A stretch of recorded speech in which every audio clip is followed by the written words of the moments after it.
So I first started my locks about 4 years ago, almost about 4 years ago. It will be 4 years in November, and definitely started to notice a change in multiple things before, like right before my lock journey, and then when I started.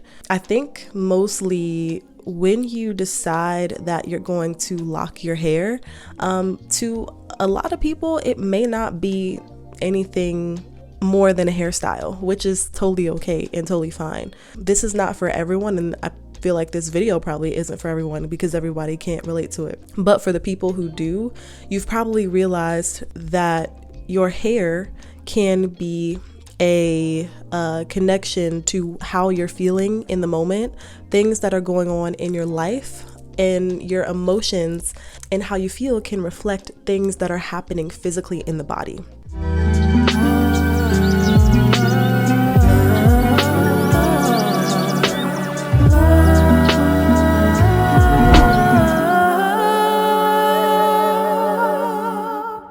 I also want to say that this topic got a little controversial on a previous video that I posted, and I took the video down for a little bit because I had to reflect on what I said in the video and if I came from a place of wanting to be right or if I truly wanted to share information, which I do on the channel, but hey, I'm human. Sometimes I say wrong things. But the video is this video about Christians, right? Because I am a believer.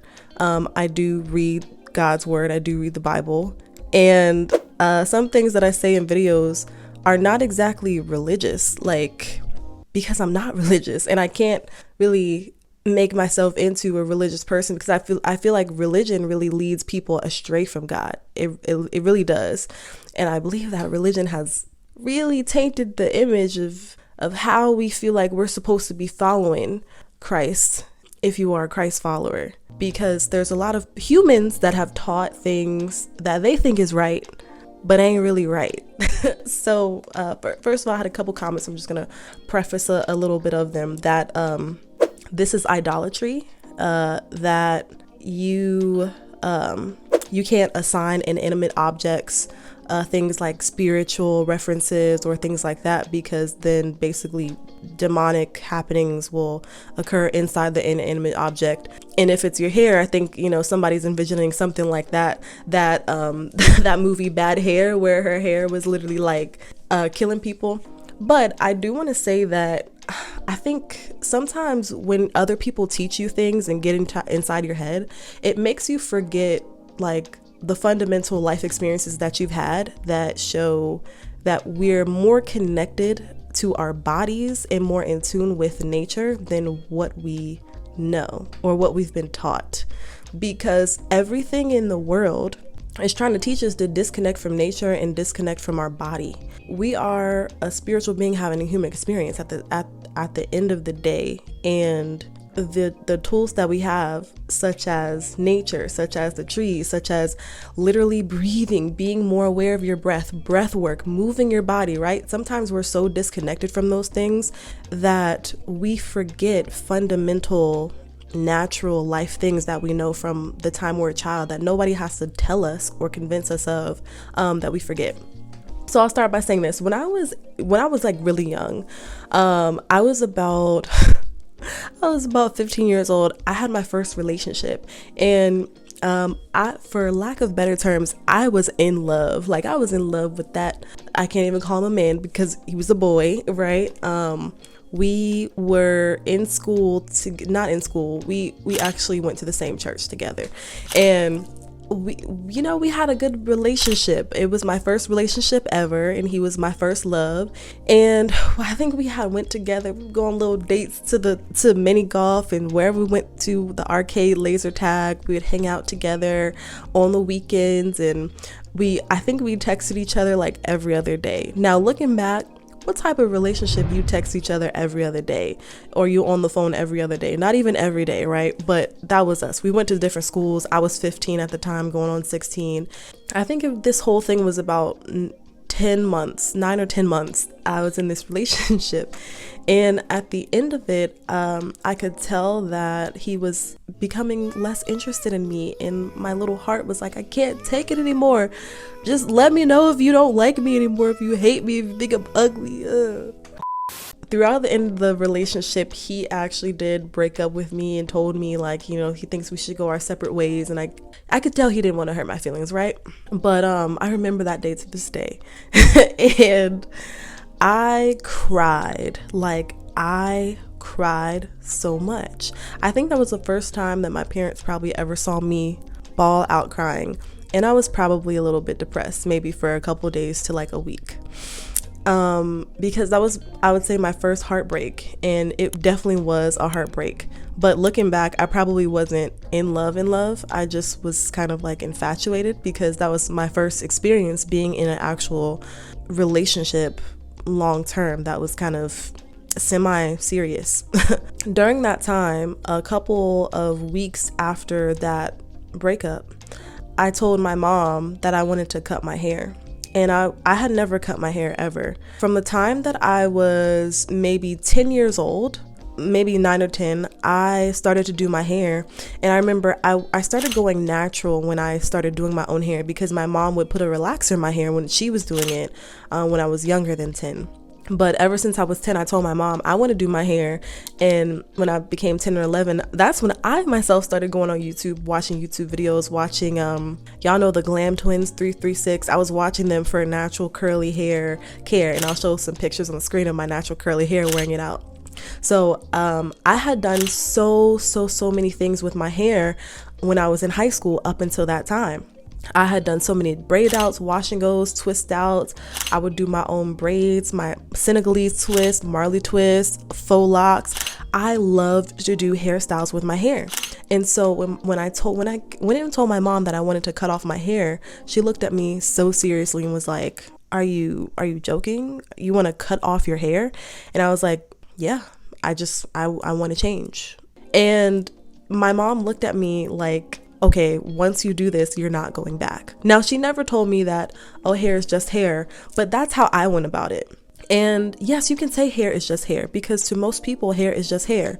In the same token, though, there's something in this story that indicated to me as a young child that I wanted to change or shed something off of myself that I knew was harboring me at the time. And the only way I knew how to do that at the time, in the time of grieving, was to cut off my hair. But I didn't know how to articulate it at the time, because I didn't know I was going through that. But I knew that I just wanted to change. And the way that I wanted to change was not change my wardrobe, not change schools, not change my friends, I was doing great in class. I wanted to cut off my hair. It's so specific, cut off my hair. Because one could say, oh yeah, you can change in other ways too. You can change other things. No, nothing else in my life changed. I wanted to cut my hair off. So that day, my mom took some scissors and she cut my hair off, and I cut it into like this really cute style, and I'll show some pictures on the screen. And when I cut it, I was so happy. Like, I just loved rocking the short look, and I rocked that for the rest of high school. Up into college, I rocked that for like maybe 2 years until I started to grow my hair out again. Now, a lot of women have stories like that. And you know who else or what other groups of people value cutting off their hair, or not value it, but it is a system that is followed in some cultures of African tribes. And I know this because I've done some research, but I haven't done a lot of research. So if I don't know the specific African tribes, please put it down in the description box or comment below, because educate me. Some of these things are long forgotten. They're long forgotten. I have so much different things going on in my DNA. Most of it is Nigerian, Congolese, Liberian, Senegambian. You know, and then I got some Irish. I got like 6% Irish. It's crazy, right? But in all of that, sometimes we forget these deeper rooted things that from our ancestral passing down we still feel that impact and we have no idea what it is, but we just feel the urge to do certain things. But if we knew the history behind it though, if we knew the customs behind it, when they were grieving, they would wear certain hairstyles, or they would wear certain colors, or they would, some cultures would shave their head, right? And it's and it shows in other things that have been brought up in our systems. What is the first thing that they do when you go to the military? They either, I mean, if you're a woman and you already have hair, they tell you slick it back, but you used to have to shave it all off. Or when they took our ancestors as slaves, they shaved off the hair, because even they knew something that we're forgetting now, that there's something significant, culturally and spiritually significant about our hair.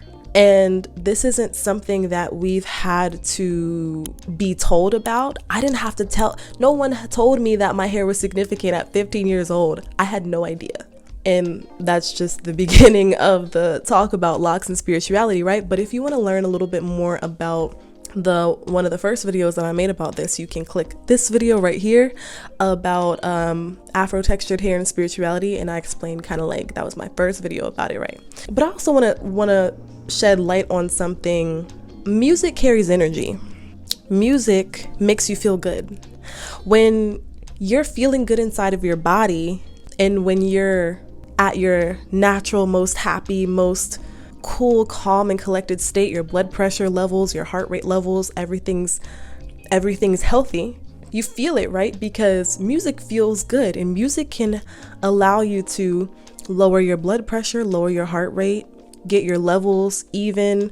It can change your breathing rate. If you're listening to lo-fi music, like lo-fi gets me real calm and cool and collected, right? And scientifically, lo-fi music helps you enhance your focus. It's scientifically proven. But there's something spiritually on the spiritual level, other than the anatomical and physiological factors, that it does to your body. And so you could say that music in itself carries energy. Energy, or sound, is a vibration. Let me show you something else.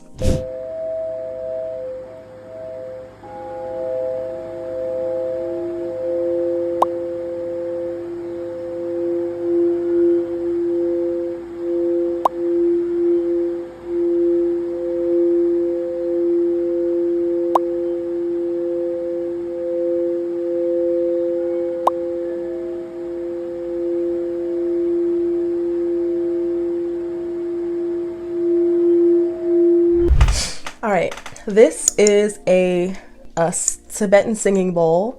I don't know the key of the singing bowl. If you know anything about music theory or you have perfect pitch, this is not tuned. And this is my first singing bowl that I bought. I honestly would not recommend buying a sound bowl on Amazon. I would buy it on Etsy if you know that it's tuned, because this pitch is just a little off. I know a little bit about pitch, but I don't have perfect pitch, so don't judge me if it doesn't sound perfect. But when you tap it, it makes a sound, it makes a vibration, and then you can tap it and then go around.